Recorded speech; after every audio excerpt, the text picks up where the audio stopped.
Channel subscribe करके bell icon press करें और पाइए एजुकेशन वीडियोस डेली फ्री। नमस्कार दोस्तों, स्वागत है आपका daily one topic by AK YouTube channel पर।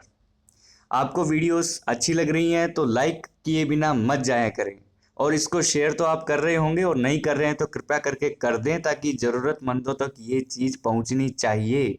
ठीक है, मेरा ये प्रयास है, इसको आपको आगे बढ़ाना चाहिए।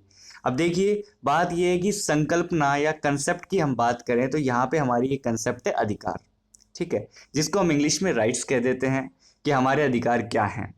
ठीक है, एक तो हम मौलिक अधिकारों की बात करते हैं संविधान के अंदर। एक हम नॉर्मल अधिकार शब्द को यहाँ पे देखेंगे कि किस किस प्रकार के अधिकार होते हैं, कैसे हम इनको डिफाइन करते हैं, क्या इनकी कैटेगरीज हैं। तो इस चीज़ को हम इस छोटे से वीडियो नोट में देखने के समझने की कोशिश करेंगे। तो एक बात तो ये है कि शाम को 7 बजे आपको मिलने वाला है मोस्ट क्वेश्चंस का वन लाइनर डोज। उसको देखे बिना मत रहिएगा, बेल आइकन प्रेस कर लीजिए नोटिफिकेशन वाला। 7 बजते ही आपको मिल जाएंगे क्वेश्चन, महत्वपूर्ण, वो भी डिस्कशन के साथ में। ठीक है, तो अब देखिए आज का टॉपिक शुरू करते हैं, अधिकार। तो सबसे पहली बात हमारे दिमाग में ये आनी चाहिए कि सब आदमी या व्यक्ति या नागरिक बोलते रहते हैं कि ये मेरा अधिकार है, ये मेरे अधिकार क्षेत्र से बाहर है, ये आपका अधिकार नहीं है। तो ये अधिकार क्या है? ठीक है, किस परिप्रेक्ष्य में हम बात करेंगे? राजनीति विज्ञान में सीधी सी बात है, राज्य या देश और व्यक्ति के परिप्रेक्ष्य में हम अधिकारों की बात यहाँ पे कर सकते हैं। चलिए तो देखते हैं पहले अधिकार क्या है। देखिए, राज्य व्यक्ति के परस्पर संबंधों की बात करें तो दो बातें हमारे सामने आती हैं। कौन कौन सी? एक तो वही व्यक्ति के अधिकार, एक हो गई व्यक्ति के कर्तव्य। देखिए, ये दो बातें हमारे सामने क्यों आई हैं, ये हम इस छोटे से डिजाइन से समझ सकते हैं। देखिए, व्यक्ति है ना, व्यक्ति के राज्य के प्रति क्या होते हैं? कर्तव्य। जब व्यक्ति राज्य के प्रति कर्तव्यों का पालन करेगा तो राज्य उसको क्या प्रदान करेगा? अधिकार। ठीक है, यदि व्यक्ति अपने कर्तव्यों का सही तरीके से पालन करता है राज्य के प्रति तो राज्य उसको क्या प्रदान कर देता है? अधिकार प्रदान कर देता है। देश या राज्य हमें क्या प्रदान कर देता है? अधिकार प्रदान कर देता है। अब देखिए, अधिकारों के अभाव में या अधिकारों के बिना मानव व्यक्तित्व का विकास संभव नहीं है, या कह सकते हैं असंभव है। ये मानव को समाज द्वारा प्रदत्त होते हैं, व राज्य द्वारा सुरक्षित होते हैं। देखिए, अधिकार हमें समाज द्वारा मिले, लेकिन इनकी सुरक्षा कौन कर रहा है? देश कर रहा है, राज्य कर रहा है, संविधान कर रहा है। ठीक है, तो ये चीज हमें यहाँ पे क्लियर हो जाती है। पार्ट नंबर 63 देख रहे हैं हम। अब देखिए, अधिकार, इन्हें हम प्रकृति के आधार पर, इनके नेचर के आधार पर दो भागों में बांट सकते हैं। कितने भागों में? दो भागों में। देखिए, एक तो है जी नकारात्मक अधिकार, दूसरा है सकारात्मक अधिकार। तो पहले हम देख लेते हैं नकारात्मक अधिकार को। भाई, ये जो अधिकार होते हैं ना, इनके ऊपर राज्य की ओर से कोई प्रतिबंध नहीं होता। राज्य की ओर से कोई नियम इनके ऊपर नहीं बने होते, या फिर इनके ऊपर रोकथाम नहीं होती, गतिरोध उत्पन्न नहीं होता, इनके ऊपर कोई भी प्रतिबंध राज्य की तरफ से नहीं होता। जैसे अभिव्यक्ति की स्वतंत्रता है ना हमें, इसका अधिकार, इसके ऊपर राज्य का प्रतिबंध नहीं है। दूसरी हम बात करें तो सकारात्मक अधिकार की, इनमें अधिकारों में ये संकेत होता है कि व्यक्ति को आत्म विकास में सहायता देने के लिए राज्य की ओर से क्या व्यवस्था की गई है। तो राज्य यदि व्यवस्था करेगा यहाँ पे तो उसका प्रतिबंध भी होगा। ठीक है, तो सकारात्मक अधिकार में राज्य के प्रतिबंध के साथ में हमें अधिकार प्राप्त होते हैं। नकारात्मक अधिकार हमें एक तरीके से प्राकृतिक अधिकार है जिनके ऊपर राज्य का कोई भी प्रतिबंध नहीं है। तो देखिए, जैसे रोजगार का अधिकार है, ये सकारात्मक अधिकार है। क्यों? क्योंकि भाई व्यक्ति के आत्म विकास के लिए राज्य व्यवस्था करता है।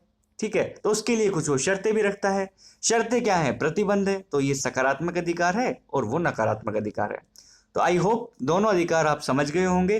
तो प्लीज लाइक तो कर दीजिए। चलिए अब देखिए, एक नोट है यहाँ पे। पूंजीवाद राज्य में क्या होता है? नकारात्मक अधिकारों पर बल दिया जाता है। पूंजीवादी जो राज्य होता है वहां पे नकारात्मक अधिकारों पर बल दिया जाता है। तो मतलब राज्य का हस्तक्षेप कम से कम। समाजवादी राज्य में सकारात्मक अधिकारों पर बल दिया जाता है, और कल्याणकारी राज्य में नकारात्मक अधिकारों के साथ साथ सकारात्मक की भी व्यवस्था की जाती है। यहाँ पे मिक्सचर होता है कल्याणकारी राज्य में। कि भाई कई अधिकार तो नकारात्मक रहने दीजिए, कई अधिकार सकारात्मक रहने दीजिए, क्योंकि दोनों ही मिलकर कल्याणकारी राज्य की क्या करेंगे, स्थापना में मदद करेंगे। तो यहां तक बिल्कुल समझ गए हम अच्छे से। चलिए अब देखते हैं नेक्स्ट, कुछ महत्वपूर्ण परिभाषाएं आपको बता देते हैं। वैसे हम वन लाइनर में और ले लेंगे परिभाषाएं, क्योंकि हम देखिए जितना ज्यादा पढ़ पाएंगे ना, उसमें से हम कितना याद रख पाते हैं और उसमें से परीक्षा में क्या काम का आता है, ये बहुत एक अच्छी बात है।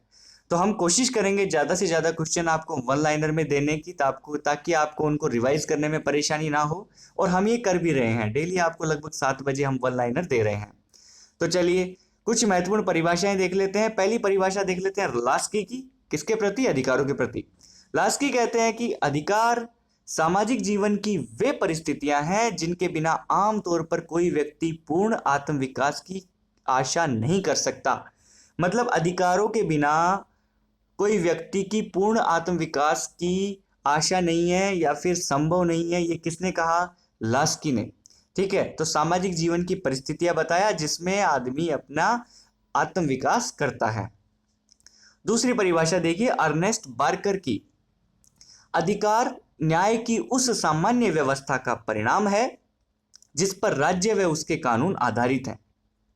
राज्य और उसके कानून आधारित हैं और न्याय व्यवस्था का ये परिणाम है क्या, अधिकार। ये किसने कहा, अर्नेस्ट बार्कर ने।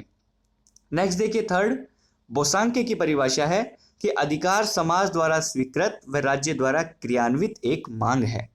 इन्होंने अधिकारों को एक मांग कहा है। कैसी मांग, कि समाज द्वारा तो वो स्वीकृत होती है और राज्य द्वारा वो क्रियान्वित होती है। ठीक है, तो ये बोसांके की परिभाषा थी। चलिए अब नेक्स्ट देखते हैं हम अधिकारों के प्रमुख सिद्धांत। अधिकारों के प्रमुख सिद्धांत देखिए, प्राकृतिक अधिकारों का सिद्धांत। इस सिद्धांत के अनुसार मनुष्य को जन्म से प्रकृति द्वारा प्रदत्त होते हैं क्या, अधिकार। ठीक है, प्रकृति द्वारा प्रदत्त होते हैं अधिकार जन्म से। इसका सर्व प्रमुख विचारक है जॉन लॉक। तो मतलब प्राकृतिक अधिकारों का सर्व प्रमुख विचारक कौन है जी, जॉन लॉक। ये चीजें क्लिक करते जाइए दिमाग में। इसके अनुसार मतलब जॉन लॉक के अनुसार व्यक्ति को जीवन, स्वतंत्रता व संपत्ति जैसे प्राकृतिक अधिकार प्राप्त हैं। समर्थक कौन कौन है इनके, टॉमस पेन, दिदरो और रूसो। तो टॉमस पेन, दिदरो और रूसो प्राकृतिक अधिकारों के समर्थक हैं। इसके सर्व प्रमुख विचारक जॉन लॉक हैं। ये कहते हैं कि जीवन का, स्वतंत्रता का और संपत्ति का अधिकार हमें प्राकृतिक अधिकार के रूप में प्राप्त होते हैं। चलिए दूसरा देखते हैं, अधिकारों का कानूनी सिद्धांत। अधिकार केवल ऐसी मांग है जिन्हें हम राज्य कानूनी मान्यता प्रदान करता है। मतलब अधिकारों को ऐसी मांग बताया जिन्हें राज्य कानूनी मान्यता प्रदान करता है। कानूनी मान्यता कौन प्रदान करता है, राज्य। तो हॉब्स ने सर्वप्रथम इस धारणा का प्रतिपादन किया। अधिकारों के कानूनी सिद्धांत का प्रतिपादन किसने किया, हॉब्स ने सर्वप्रथम किया प्रतिपादन। और इसके समर्थक कौन कौन है या फिर इसको विकसित किसने किया, देखिए बेंथम है, इसमें ऑमंड है, ऑस्टिन है। ऐसे विचारकों ने इसको विकसित किया और इसका समर्थन भी किया। अब देखिए बेंथम की यहाँ पे एक परिभाषा देख लीजिए आप। बेंथम कहते हैं कि अधिकार केवल व केवल विधि का फल है। ठीक है, और बिना विधि के कोई अधिकार नहीं, विधि के विरुद्ध कोई अधिकार नहीं, विधि के पूर्व कोई अधिकार नहीं। ये बेंथम का क्या है, कथन है। तो स्पष्ट रूप से अधिकारों के कानूनी सिद्धांत के ये समर्थक हैं और इसके जो प्रतिपादक है वो कौन है, हॉब्स हैं। कंफ्यूज मत हो जाइएगा, बार बार रिवाइज करेंगे तो एकदम क्लियर होता चला जाएगा। चलिए नेक्स्ट देखिए, तीसरा, अधिकारों का ऐतिहासिक सिद्धांत। प्राकृतिक अधिकारों की आलोचना करते हुए अधिकारों को ऐतिहासिक उपलब्धियों का परिणाम मानते हैं। कौन मानते हैं जी, बर्क महोदय मानते हैं, हीगल मानते हैं, सन हेनरीमैन मानते हैं और बर्गेस मानते हैं। ये कहते हैं कि भाई प्राकृतिक अधिकारों की इन्होंने आलोचना की है और अधिकारों को ऐतिहासिक उपलब्धियों का परिणाम माना है। ठीक है, तो ये यहाँ पे 3 हो गए थे। चौथा देखिए सिद्धांत, अधिकारों का समाज कल्याण का सिद्धांत। ये क्या कहता है, अधिकार समाज द्वारा स्वीकृत कुछ मूल सुविधाएं हैं। इन्होंने क्या कहा है जी, अधिकारों को समाज के द्वारा स्वीकृत होती हुई कुछ मूल सुविधाएं बता दिया जिसका उद्देश्य सामाजिक कल्याण है। बिल्कुल सही बात है। यहाँ सामाजिक कल्याण से मतलब अधिकतम व्यक्तियों के अधिकतम कल्याण से है। ठीक है, तो अधिकतम व्यक्तियों का अधिकतम सुख किसमें था, बेंथम में था ना। तो इसके भी समर्थक हैं बेंथम, पाउंड, रास्का और लास्की। ठीक है, रोस्का और लास्की भी इसके समर्थक हैं। नेक्स्ट देखिए 5वां सिद्धांत, अधिकारों का आदर्शवादी सिद्धांत। देखिए आदर्शवादी सिद्धांत के अनुसार क्या बात है कि व्यक्ति को अपने नैतिक, दो बार लिखा गया, क्रॉस कर देता हूं, अपने नैतिक विकास के लिए कतिपय या कुछ सुविधाओं की आवश्यकता होती है जिन्हें हम अधिकार कह देते हैं। यदि हमें हमारा नैतिक विकास करना है ना, तो हमें कुछ अधिकारों की आवश्यकता होगी, वो सुविधाओं के रूप में हमें अधिकार चाहिए। तो टीएच ग्रीन इसके प्रमुख प्रतिपादक हैं, ये बिल्कुल ध्यान रखने की बात है इनके प्रतिपादकों की। तो आदर्शवादी सिद्धांत है अधिकारों का, उसके प्रतिपादक कौन है? TH Green. कांट व रूसो ने इसका क्या कर दिया जी? समर्थन कर दिया। कांट व रूसो अधिकारों के आदर्शवादी सिद्धांत के क्या हैं? समर्थक हैं। नेक्स्ट देखिए छठा सिद्धांत, अधिकारों का मार्क्सवादी सिद्धांत। यह आर्थिक अधिकारों को अधिक महत्व प्रदान करता है। कौन? मार्क्सवादी। मार्क्सवादी आर्थिक अधिकारों को अधिक महत्व प्रदान करते हैं। और मार्क्स कहते हैं कि साधन संपन्न वर्ग अपने प्रभुत्व को बरकरार रखने के लिए अधिकार व्यवस्था को जन्म देता है। मार्क्स का ये मानना है कि जो साधन संपन्न वर्ग होता है ना, वो अपने प्रभुत्व को, अपने प्रभाव को बरकरार रखने के लिए अधिकार व्यवस्था को क्या देता है? जन्म देता है। तो ये थे अधिकारों का मार्क्सवादी सिद्धांत।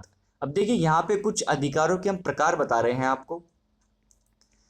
नैतिक अधिकार, सामाजिक अधिकार, राजनीतिक अधिकार, आर्थिक अधिकार। देखिए नैतिक अधिकार में हम आएगी समाज की सद्भावना, ठीक है। और सामाजिक अधिकार में आएगा हमारा जीवन, व्यक्तिक स्वतंत्रता आदि के अधिकार। राजनीतिक अधिकार में जैसे वोट डालना, राजनीति में भाग लेना, ठीक है, तो ये हमारे राजनीतिक अधिकार में आ गए। आर्थिक अधिकार की बात करें तो हमारे अधिकार जैसे काम का अधिकार, विश्राम का अधिकार, ये किस में आ जाएंगे? आर्थिक अधिकारों में। तो समझने की दृष्टि से हमने अधिकारों को आपके इस छोटे से वीडियो नोट में समझा दिया। एक अधिकार और बता देते हैं आपको, मानवाधिकार, ठीक है। तो यूएनओ द्वारा ये घोषित हुआ, 10 दिसंबर को मानवाधिकार दिवस मनाया जाता है। तो ये हमने अधिकारों के बारे में आपको थोड़ा सा बताया इस छोटे से वीडियो नोट में। यदि आपको पसंद आया ना, तो प्लीज़ इसको लाइक करके जाइएगा और शेयर करना मत भूलिए, अपने सारे ग्रुप्स में शेयर कीजिए जितने भी प्लेटफॉर्म आप यूज़ कर रहे हैं। और एक सूचना ये भी है कि जो मैं आपको पीडीएफ दे रहा हूँ वो ड्राइव में दे रहा हूँ, आपको डिस्क्रिप्शन जरूर देखना चाहिए हर वीडियो का। और टेलीग्राम यदि किसी ने ज्वाइन नहीं किया है तो ज्वाइन कर सकता है, ऐसी कोई बाउंडेशन नहीं है, कोई नहीं करना चाहता है मत करिए। टेलीग्राम पे ये है कि मैं सूचना दे देता हूँ कब वीडियो नोट आपका आने वाला है, और मैं कुछ अलग चीज़ आपको मिलेगा, पीडीएफ मिलेगा, मैं वहाँ पे तुरंत शेयर कर दूंगा। तो इस प्रकार इस वीडियो नोट में इतना ही। वीडियो नोट देखने के लिए आपका बहुत बहुत धन्यवाद।